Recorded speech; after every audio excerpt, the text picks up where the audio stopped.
it's Gigi with Go Go Glam. This is another video tutorial walking you through how to do a Petite Garland build. It's 11-inch and 5-inch balloons. This is a slightly different method than our other videos, so just gives you another idea of ways to put it together.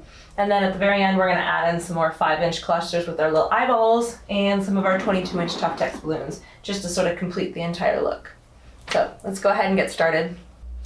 The first step I was supposed to do is to inflate my 11s and pair them off with a 5-inch balloon.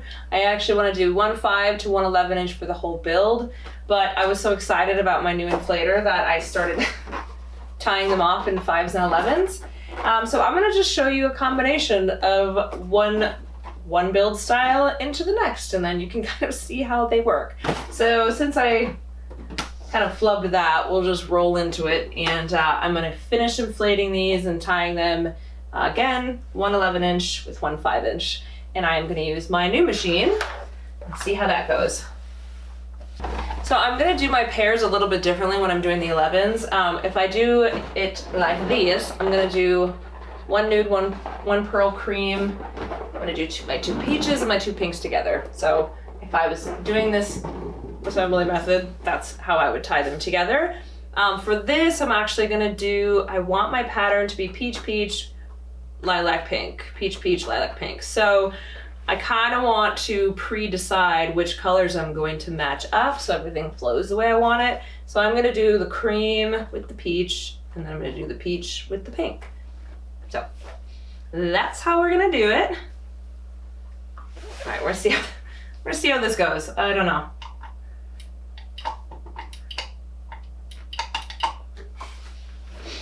Oh, you guys. Okay. This machine is not great for sitting down. It's really meant for standing, but I'm very determined to use it today, so. Size. I want them to be about yay big. This is probably a little bigger than it needs to be. And I'm just gonna flip them around each other. I'm gonna take the inside of my chalk balloon, inside layer. I'm gonna tie it with this cream one. Boom, and I'm just gonna keep going.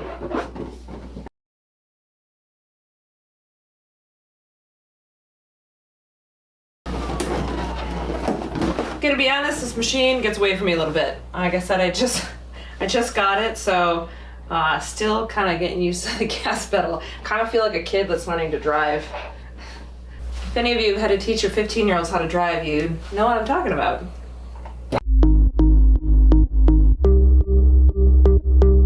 Oh!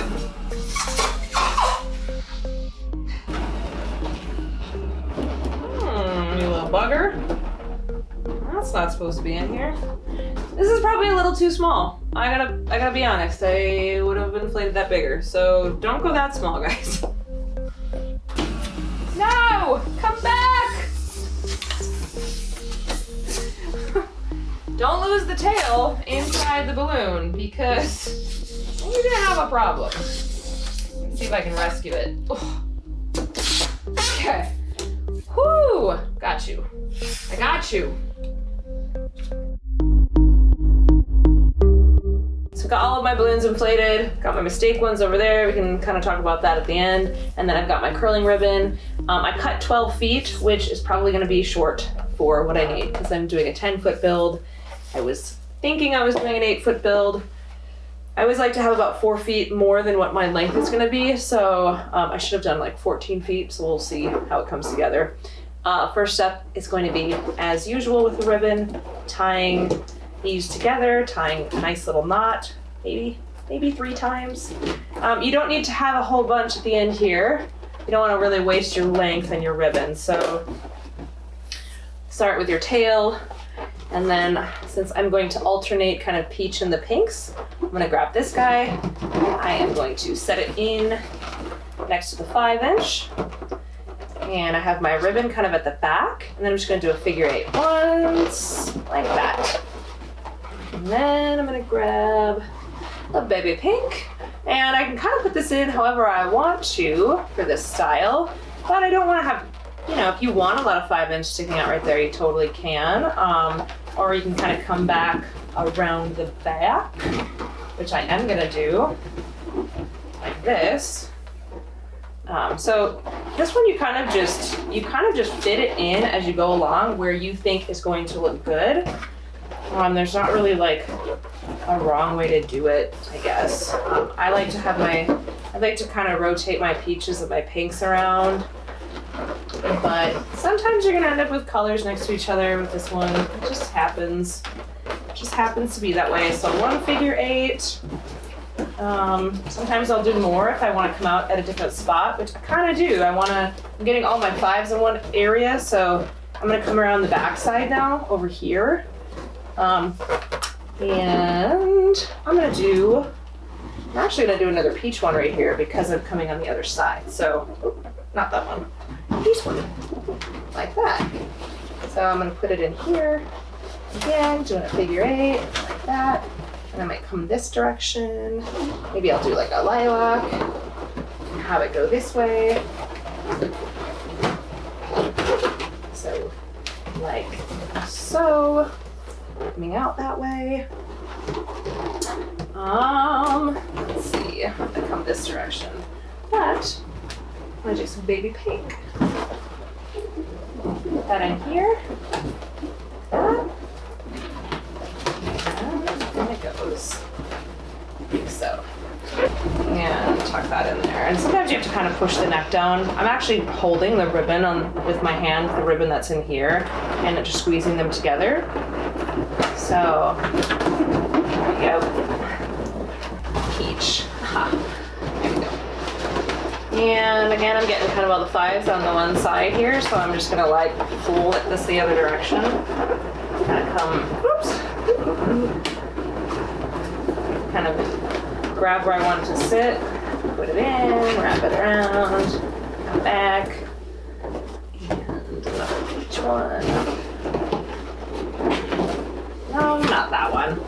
So you'll notice I'm kind of turning it as I go. That just kind of keeps the 5s from, like I said, kind of being all on one side, but it's not really the end of the world if you do that either. So I'm gonna put this over here, like that. I have a tendency to wrap too many times when I do string. I really might have to do 1 figure 8, but I just go 2, and I think it's just, I don't know, I can't help myself. It just happens. So just remember you might need more string at the end if you can't control yourself. I don't know what happened here. That got tied wrong, but whatever.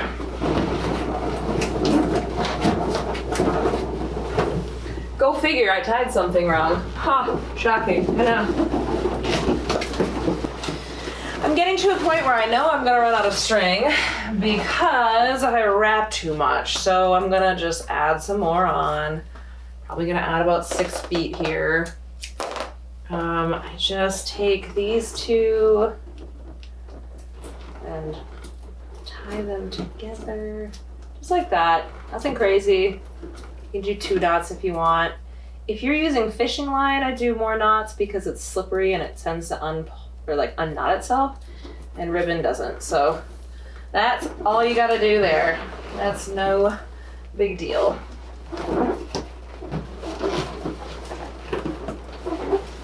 All right, so you can kind of see how these guys come in together. I'm going to inflate a few more balloons and finish this one out.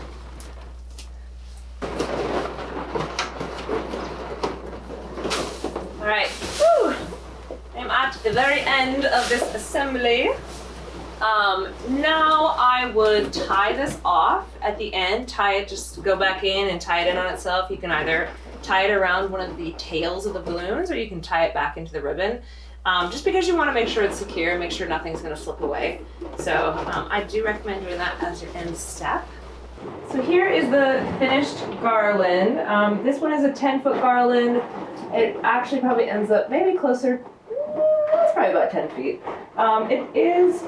It does feel slightly shorter than our other build style, which uses the same number of balloons, but I'll link that video below so you guys can just kind of see the other method in order to do this. But this one kind of crinkles in on itself a little bit just because of the way it's built. But I like this style.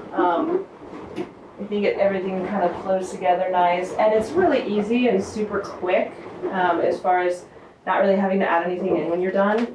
I'm gonna go ahead and get this hung up. So I'm hanging this up using command hooks and a little bit of ribbon. So I just kind of figure out what I want my anchor point to be. That's up high a little bit on the ceiling. If I wanted to get this to touch the ground, I can either drop my side point here, or I could drop that anchor point down a little bit. So you can kind of play with these to get them to give you what feels like more length. But if you are draping against a background, like a backdrop, a lot of people will buy printed backdrops. You do want to make sure, let's say you had like a 5x5 backdrop, you need 5 feet across, you need at least 2 feet for the bend, and then another 5 feet down, or if it was 5x8, 5 feet across, 2 feet for the bend, 8 feet down, so that's about 15, 16 feet. That's just going to give you the most amount of flexibility as far as length goes, so you don't end up short. Something like this where there's nothing in the background, you can swag it, so you don't really have to worry about that. So just kind of keep in mind what you are putting it with and how you need to use it. Another thing you can do for backdrops is just swag it across the top rather than bringing it down the side. That also looks really cute. Okay. So here, if I want to arrange a little bit, I can just kind of start moving stuff around, pulling things, flipping balloons. I'm actually kind of happy with how this came together, so I don't have any. Maybe I would put a little more peach forward up here. Maybe do like that. Yeah. I don't know if that really makes a difference, but again, you can kind of rearrange a little bit.